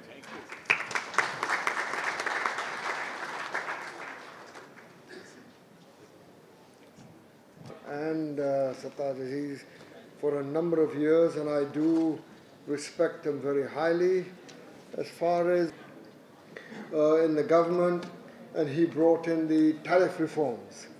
And I remember both of you were deeply involved and were trying to bring the ridiculously high duties and bring them down, and the business people were all complaining that how can we survive and compete without these high protection walls that we need. And you were very successful in bringing this down. I'm not an economist, and then I'll come to the points that were raised by the two speakers. Yes, there was a 5.8% GDP growth in the last year, and it showed good results. But what I don't understand is why there is a deindustrialization. That was one of the challenges that I'm facing, and I'm willing to come to that. Yes, the previous government had a low inflation. Yes, the previous government did bring the load shedding into control. But now when we've come in, let me tell you the challenges that I'm looking at, and it will just address some of the points that you have raised. One of the biggest problems that we face is this importers, consumption-related economy that we've got ourselves into, that let the traders bring in all the stuff that is required for consumption, do massive under-invoicing, and the economy ticks on, and the industry suffers all the way. Second one was, how do we stop this deindustrialization? It's going on. Third one is, how do we focus on exports? And the last is the FDIs.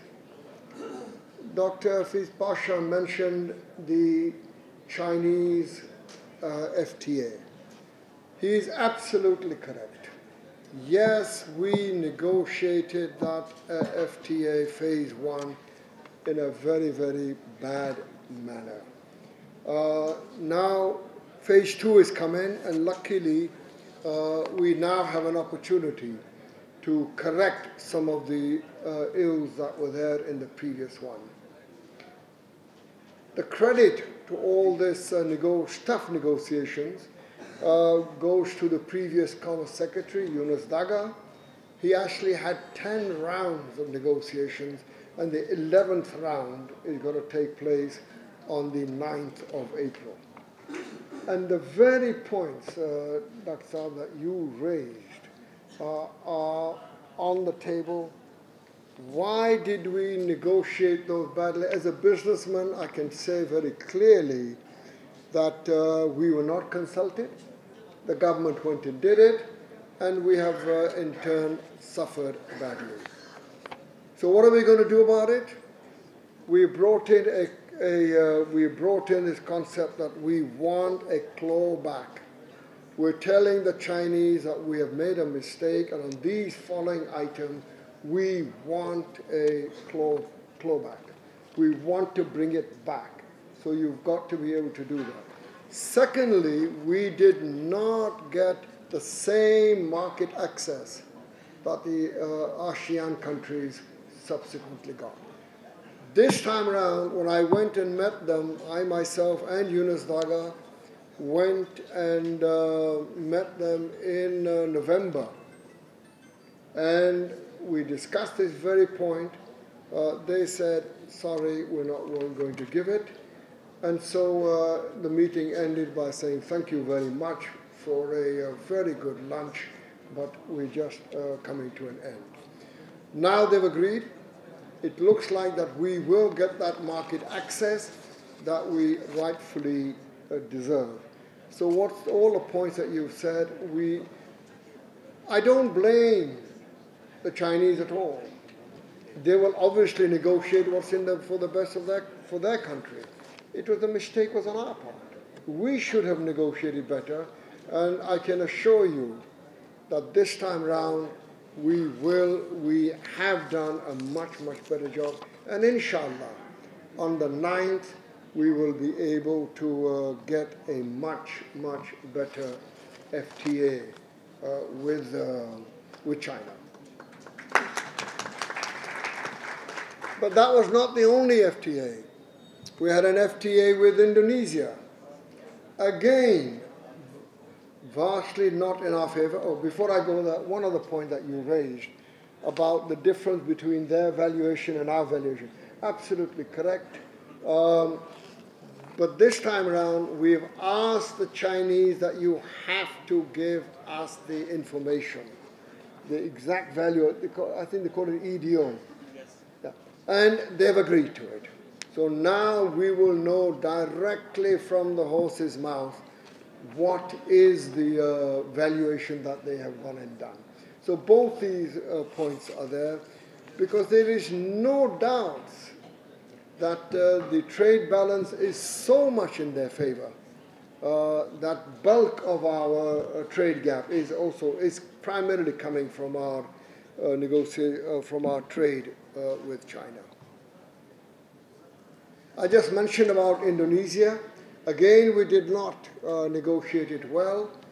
That yes, there is a need for correction.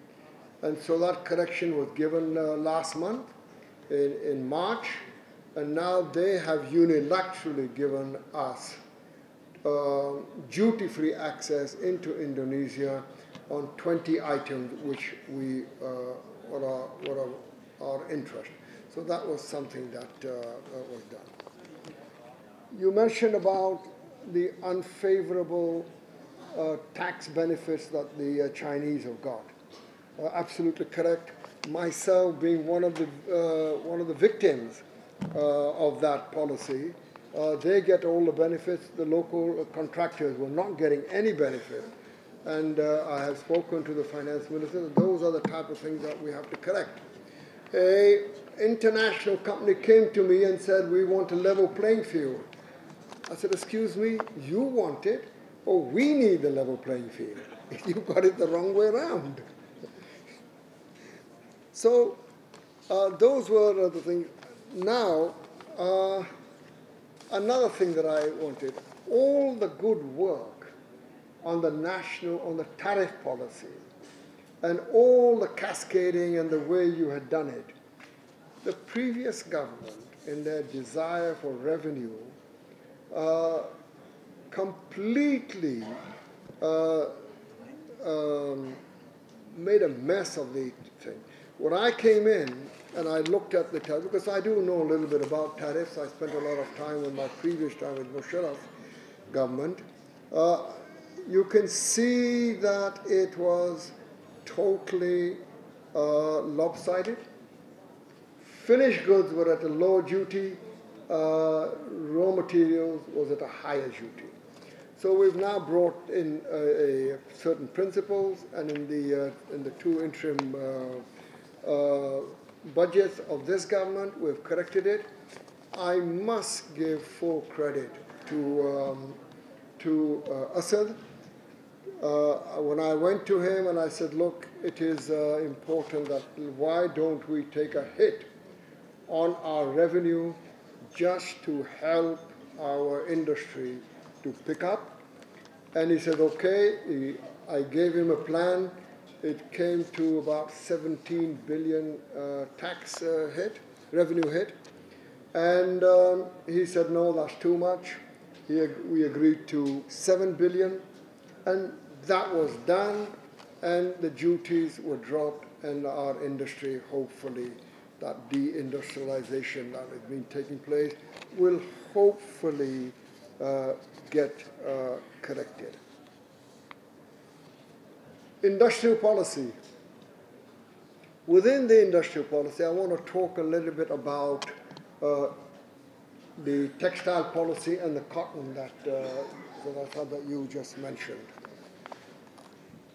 The previous government, I must say, took a very good decision.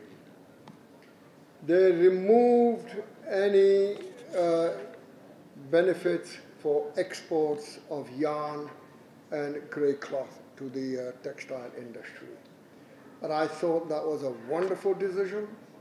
And I told the textile, the APMA people, that I agree with it, and I don't think we should give you that benefit again. On Saturday, we had a meeting with the textile people on the textile policy. Again, they asked for it. Please give us subsidy on exports. And my words were, just forget it. You're now not going to get it on yarn and grey cloth. You must learn to be competitive. And the whole objective of this new trade textile policy will be that you've got to bring in efficiency. One of the points that I read your report that you sent me on the cotton. And we do have a serious problem on this. Whatever you've recommended, We've got to try to get that implemented. And the cotton bales are now down to 10 million bales. Our target is try to get it first up to 15 million before the year 25. But I will admit it's going to be a very, very difficult task, simply because the quality of the seed has gone down. And now the government is thinking, and people are asking, raise the procurement price, which I personally think is the wrong way to go about it. Let's talk about productivity, which you mentioned in your report. So I hope that that will be done. There is so we are doing an industrial policy, and the textile one is just one part of it. Of the industrial policy, we've got three real components. How do we create a technology fund? How do we create a fund for capital expenditure? And then how do we bring in a lot more financing for working capital? Those are the areas that we're trying to bring in. Again, I don't believe that we should go ahead and subsidize. Let me give you an example. I was in Islamabad, and this is the thinking that we're doing. The old power loom people came to see me, and they said, we are all going bankrupt and we're closing down. Now you're saying about, is the GDP growth going down? These are the factors. Now what do? I said we have three options. Option one is to let you die. The government does nothing, and you just close down and just find other jobs. The second option is to give you a subsidy and keep you alive for the next 2 or 3 years until ultimately you will die. And the third option is we arrange for funding for you to upgrade your spinning units, and I feel that that is the best way to do it. Don't give them subsidies, and try to help them to switch over to a more modern machine. And that is what we're trying to do. We're coming out with an SME policy. Our SMEs have not been given the kind of treatment that they should. They are our major employer, and that is what we have to do. And on the 11th of this month, the SME policy coming before me, and then I'll take it to the Prime Minister for approval. To conclude, in all the areas of trade and industrialization, we have very tough decisions. We've got issues of under-invoicing, we've got issues of smuggling, we've got issues of such powerful vested interests who are traders, and wherever you go, they start showing up. And that is, but this is not to say that we're going to run away from it. We are already facing them, and that is the only way we will be able to correct our economy. It's going to be a slow process. There's going to be a lot of noise in the market, and there's going to be a lot of pain in the market. But that is something that I honestly believe we have to do. And that is the challenge before us, and we face it. Honorable guests, Madam Isa Pasha. It's a great honor for me, and I feel a little out of place sharing the stage with two great icons of Pakistan, Dr. Hafiz Pasha and Sartaj Aziz Saab. I remember when I was a student of development economics in London, I used to read Pasha Saab's articles with great keenness. लेकिन अब जब इनका article आता है अखबार में तो बड़ी घबराहट से शुरू हो जाती है. तो but in any case, सबसे पहले I would like to thank you, Dr. Pasha Saab, for producing this great piece of research and this great piece of economic work, there is such a paucity of data in Pakistan, and there is such a paucity of empirical research, as Asad Umar Saab said. And the debate, the discourse on the economy is so superficial. It's composed of snapshots, it's composed of oversimplifications, it's composed of naked and vulgar numbers play, it's composed of fake news, it is composed of all the wrong things that completely misleads our public, it misleads even the policymakers, and it misleads the media as well. So this comprehensive piece of work, I think, will add as a great resource for any person who's looking to trace Pakistan's economic problems. And on this note, I'd like to say that these days there's a lot of debate on the effects and the adverse effects of stabilization. I don't call it stabilization in our case. I call it rescuing the economy, because the things were so drastic that it's not stabilization that we are undertaking. We're actually rescuing the economy. So there's so much adverse focus on the effects of stabilization, but there is no debate on the necessity of stabilization, on the necessity of this pain, on the necessity of these corrective measures that we are taking. And the finance minister before me rightly spoke about some of the indicators. The current account deficit increased by 7 times, the trade deficit doubled in the past 5 years, the fiscal deficit missed its target by 2.6% in the last financial year. That's hundreds of billions of rupees. The State Bank of Pakistan's reserves were declining by an average of $500 million every month for the last 16 months, the last 20 months. And the losses, the accumulated losses in the last year alone of the previous government was more than 600 billion rupees in gas and power sectors. That was the gravity of the crisis we inherited.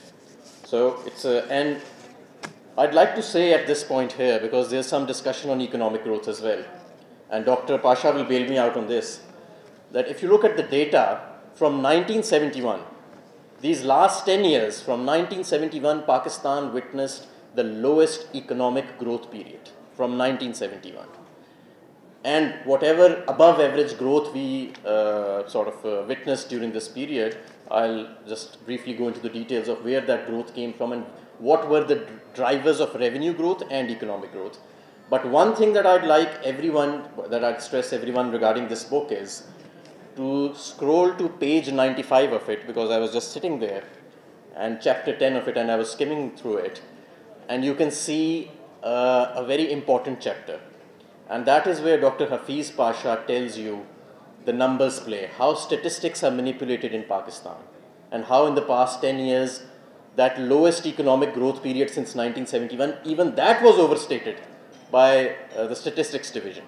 And that is why, when we took over, we refused to work, or we refused to co-opt the statistics division with the Ministry of Finance, and we've made it separate so that there's no conflict of interest. And today the proper cabinet summary has been passed as well, that the statistics division will no longer be under the Ministry of Finance, it will be under the Ministry of Planning. So there's no conflict of interest now, and that is for the authenticity of data. Now we could have gone the easier way as well. We know numbers play as well. It's no great rocket science. We know how to exaggerate numbers which are unverified by the Pakistan Bureau of Statistics, but we chose the difficult way, because the authenticity of data is sacred. It is something that we owe to the next generations, and it is something that the government of Pakistan owes to its citizens to tell the truth, not to go into number trickery. Now coming down to taxes, because taxes have been discussed in great detail by Dr. Pasha as well. There is no doubt that Pakistan today has one of the most complicated tax systems in the world. 172 we are on the World Bank's list of complicated tax systems. There is also no doubt that we suffer from a low tax to GDP ratio. Honorable Sartaj Aziz Saab narrated to us that the previous government doubled tax revenues, almost doubled. That is true in absolute terms. In fact, all previous governments doubled tax revenues in absolute terms. The PMLQ government almost tripled it, but the tax to GDP ratio did not move much. because that growth in absolute numbers was coming from inflation largely. And the little improvement we see in the tax to GDP ratio, which is currently at around 11.2%, was largely as a result of the growth in import-based taxes and indirect taxes. It was also as a result of the growth in withholding and advance taxes. That's how we've been collecting revenue so far, by stifling economic activity, by stifling business activity, by completely demolishing the supply side of our economy due to revenue constraints. And on this count, the first decision that we took was to separate tax policy from tax administration.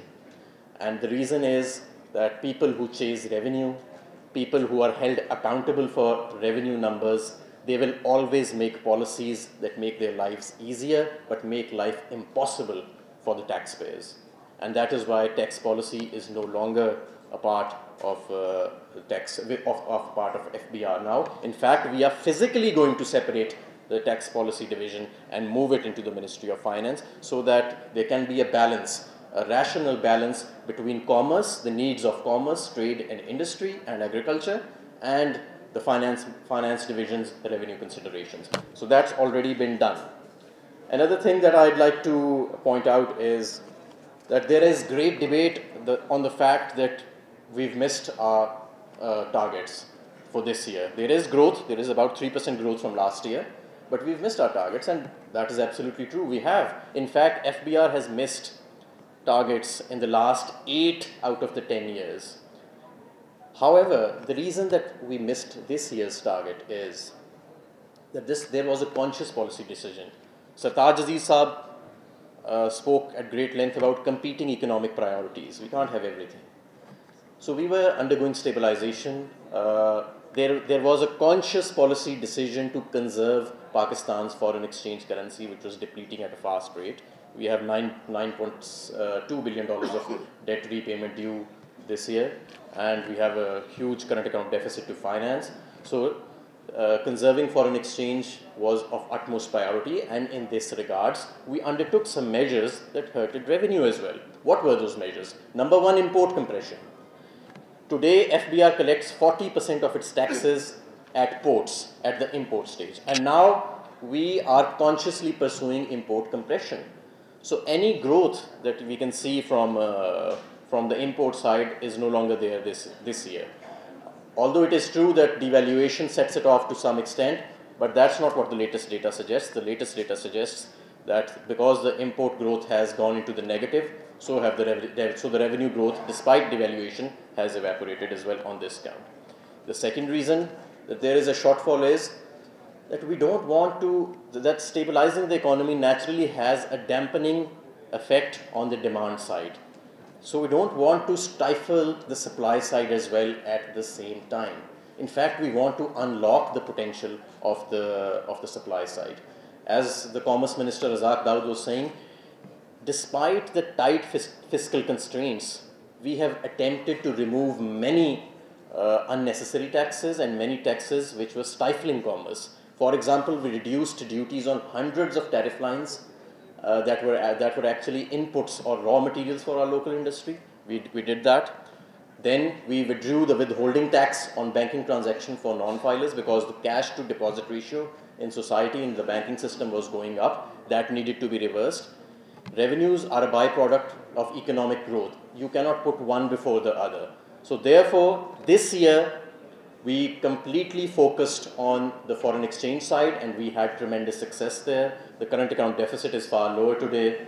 It's going to close at a far lower figure, maybe 20% lower than last year. The trade deficit is also narrowing, and inshallah, we'll see an accelerating trend in these declining deficits in the next fiscal year. Starting from the budget, we'll be focusing more on the fiscal side of things, and we'll be going into fiscal stabilization, but keeping in mind so as not to disrupt the ease of doing business ethos that this government has come up with.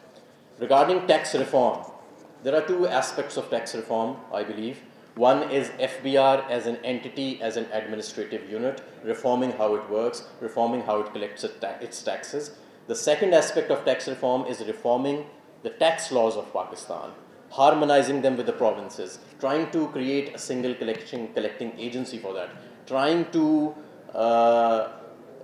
figure out where all this complication came from, and then finishing off with all this complication and the unnecessary taxes, trying to find a sectoral balance. Today, manufacturing sector, that is actually shrinking now. For the past 5 years, we are actually deindustrializing. So, and the reason is that there are a disproportionate number of taxes on manufacturing today, especially when you look at its share in GDP, and the share in taxes is about 70%, so it's completely imbalanced. So we'll be trying to correct that as well as we move along. We've already made some progress on this front. There's the economic reforms package, which was recently passed by Parliament in March. It contained dozens of tax incentives to ease the investment side.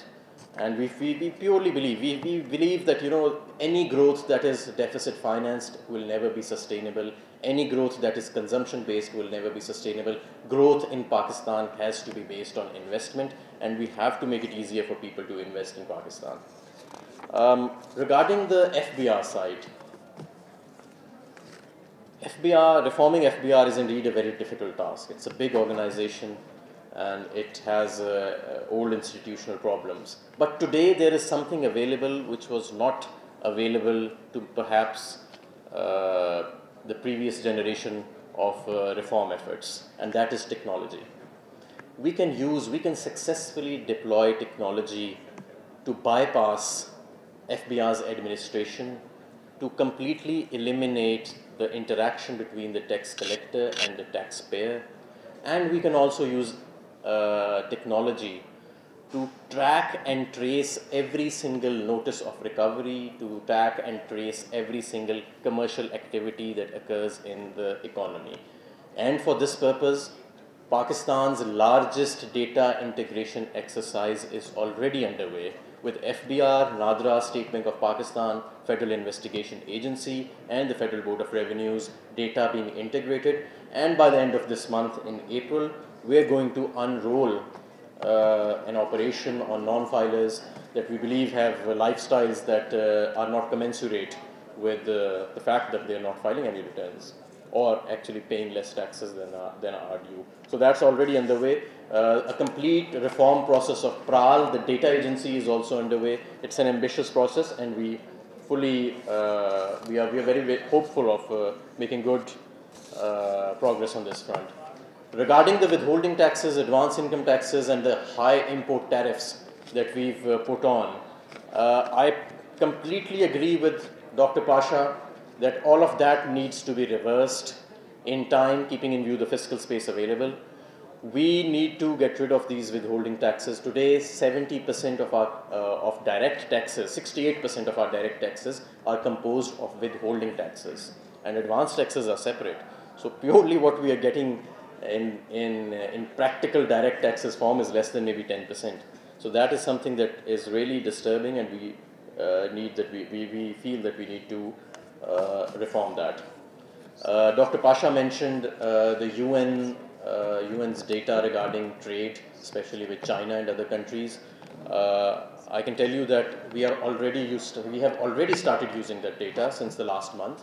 We have a bilateral arrangement with China as well that we initiated in November, and the first catch of data we received in December regarding the export of goods destined towards Pakistan. And in parallel, we are using the UN's data, the trade data, for addressing under-invoicing, and inshallah we're going to see good progress on that. Regarding another thing that Dr. Saab mentioned was the fact that agriculture is highly untaxed in Pakistan. Income in any form needs to be taxed, and it needs to be taxed uniformly. That is the foundation of the rule of law in this country. And we are speaking with the provinces. We have raised this issue in the National Finance Commission as well, that the provincial revenue authorities, they need to get their act together now on this. It is too late now. The purview of the provincial revenue authorities is vast, but their collection is correspondingly extremely low. The targets they set for themselves are extremely low, and this needs to change. And whatever solution we arrive at, whether we club the collection with the FBR, or we take some internal administrative measures, or we strengthen the provincial revenue authorities, but Pakistan's tax to GDP ratio cannot rise unless the subjects of tax collection that fall under the provincial governments see a drastic improvement.